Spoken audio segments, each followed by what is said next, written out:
Guys ఇంతకుముందు వీడియోలో మనము మార్చి 2024 పేపర్లో షార్ట్ ఆన్సర్స్ సాల్వ్ చేసాము. అందులో 6th క్వశ్చన్ మనకి లెఫ్ట్ అయిపోయింది. ఇది ఇప్పుడు ఈ షార్ట్లో నేను పెడుతున్నాను, ఒకసారి చెక్ చేసుకోండి.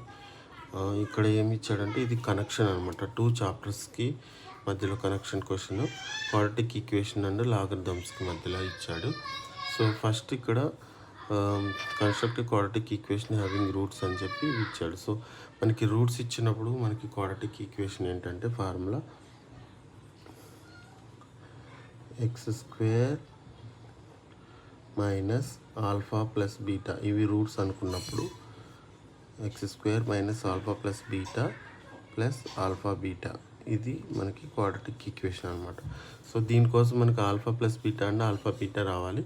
ఇవి వచ్చినట్లయితే మనం దీంట్లో సబ్స్టిట్యూట్ చేస్తే ఈక్వేషన్ అయిపోతుంది, అదే ఆన్సర్.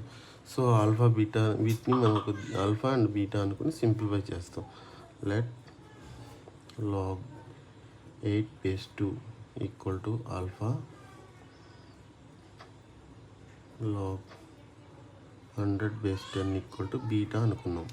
ఓకే, సో నేను ఆల్ఫా అని రాసిన ఆల్ఫాని log 8ని ఎక్స్ప్రెస్ చేస్తున్నాను. ఎట్లా అంటే 2³ ఎప్పుడు కూడా ఇక్కడ బేస్ దీంతో ఈక్వల్ అయ్యేటట్టు మనం చేసుకోవాలి. ఇక్కడ నేను ఒక లైన్ తీసుకుంటాను. బీటా ఈక్వల్ టు log 100ని నేను 10² లాగా రాసుకుంటున్నాను, బేస్ 10.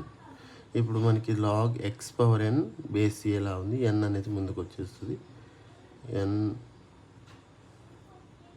log బేస్ 2 log 2, అట్లాగే బీటా ఈ n అనేది ముందుకు వచ్చేసి 2 log 10 బేస్ 10. ఇక్కడ మళ్ళీ log a base a, so ఈ వాల్యూ 1 అయిపోతుంది. ఇక్కడ మనకి ముందుకు వచ్చింది n అంటే 3 కదా, నేను ఇక్కడ 3 రాయాలి. సో నాకు 3 వస్తుంది దీని value into 1 that equal to 3. ఇక్కడ beta value 2 into 1 that is equal to 2.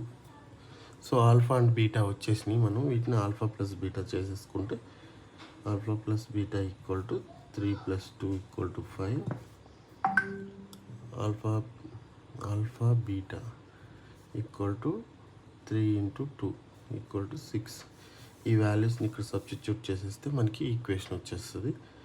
x² minus alpha plus beta అంటే 5 వచ్చింది, x ప్లస్ ఆల్ఫా బీటా అంటే 6 వచ్చింది. This is the answer.